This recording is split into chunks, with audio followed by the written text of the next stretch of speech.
আসসালামু আলাইকুম। আশা করি সবাই ভালো আছেন। আজকে একটা পিঠা তৈরি করে দেখাবো। এটা হচ্ছে তালের পোয়া পিঠা।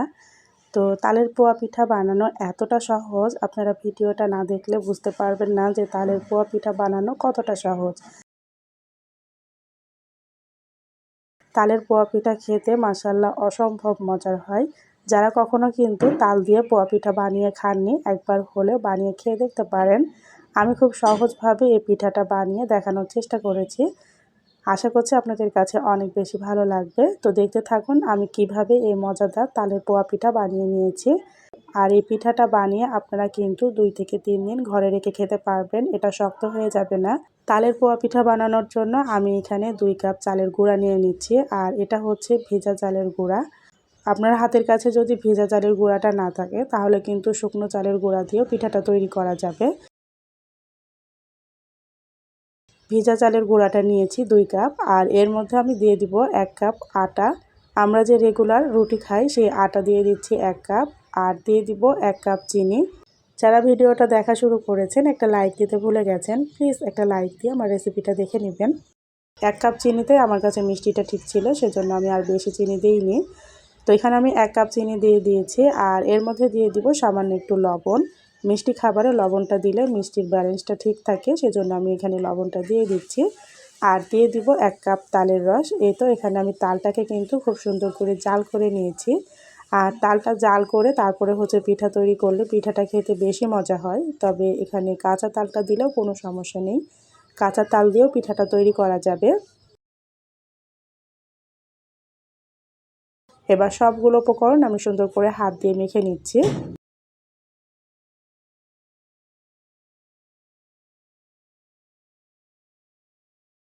সবগুলো উপকরণ আমি হাত দিয়ে মেখে নিয়েছি, এই তো দেখতে পাচ্ছেন। এবার এর মধ্যে পানি দিয়ে মেখে নিব।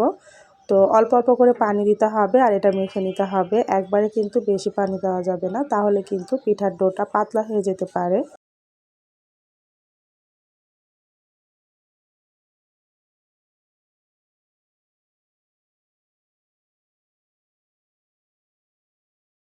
অল্প অল্প করে পানি দিতে হবে আর এটা মেখে নিতে হবে।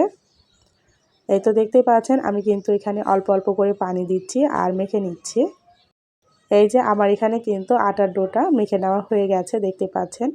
আমি একটা চামচ দিয়ে আপনাদেরকে দেখাচ্ছি যে আটার ব্যাটারটা কতটা ঘন আর কতটা পাতলা হবে। এই তো আপনারা দেখে হয়তো বুঝতে পারছেন পিঠার ব্যাটারটা ঠিক এইভাবে মেখে নিতে হবে। তো পিঠার ব্যাটারটা আবার মেখে নেওয়া হয়ে গেছে। এবার এগুলোকে ভেজে নিব। চুলায় একটা কড়াই বসিয়ে আমি পরিমাণ মতো তেল দিয়ে দিচ্ছি।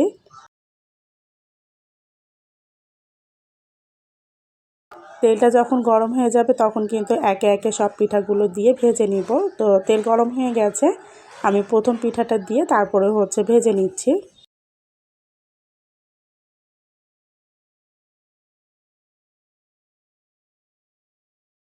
আর এই পিঠাগুলো আপনার প্রথম পিঠাটা যেমন হবে তার পরের পিঠাগুলো কিন্তু তার থেকে বেশি ভালো হবে। এক পাশ যখন পিঠাটা ভাজা হয়ে যাবে তখন কিন্তু পিঠাগুলোকে উল্টিয়ে দিতে হবে। আমার এক পাশ ভাজা হয়ে গেছে পিঠা, এটাকে উল্টিয়ে দিচ্ছি। আর এই তো দেখতে পাচ্ছেন ঠিক এভাবে লাল লাল করে ভেজে নিতে হবে। আমি আরও একটা পিঠা দিয়ে আপনাদেরকে দেখাচ্ছি। আর দেখতে পাচ্ছেন পিঠাগুলো মাশাআল্লাহ অনেক বেশি ফুলকো হচ্ছে। পিঠাগুলো এত বেশি ফুলবে যে আর ফোলার জায়গা থাকবে না, এতটা ফুলকো হয় পিঠাগুলো। তো সব পিঠাগুলো আমি একইভাবে ভেজে নিচ্ছি।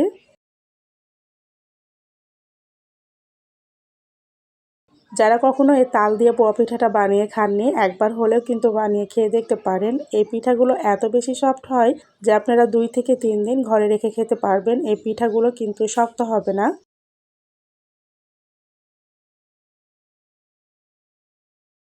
সব পিঠাগুলোই দেখতে পাচ্ছেন কত সুন্দর ফুলকো ফুলকো হচ্ছে। এত বেশি ফুলকো হচ্ছে যে আর ফোলার জায়গা নেই।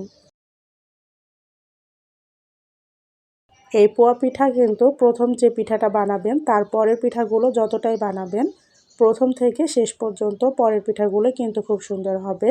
এই যে দেখতে পাচ্ছেন কতটা ফুলকো হচ্ছে। আর এভাবে কিন্তু আপনারাও খুব সহজে পিঠা তৈরি করে নিতে পারবেন। যারা নতুন বন্ধু ভিডিওটা দেখা শুরু করেছেন, প্লিজ একটা লাইক দিয়ে আমার চ্যানেলটা সাবস্ক্রাইব করে আমার সাথে থেকে যেতে পারেন। পাশে থাকা বেল বাটনটি অল ক্লিক করে দিবেন, এতে করে নতুন কোনো ভিডিও ছাড়লে সবার আগে দেখে নিতে পারবেন। যারা এই কাজটা করে রেখেছেন তাদেরকে অসংখ্য ধন্যবাদ ও ভালোবাসা।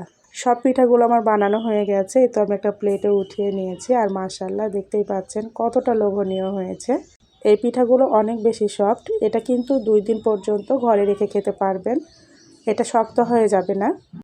আমি কিন্তু খুব সহজভাবে এই তালের পোয়া পিঠা বানিয়ে দেখানোর চেষ্টা করেছি। আশা করছি আপনাদের কাছে অনেক বেশি ভালো লেগেছে। আর একবার হলেও এভাবে পিঠা তৈরি করে আপনারা খেয়ে দেখতে পারেন।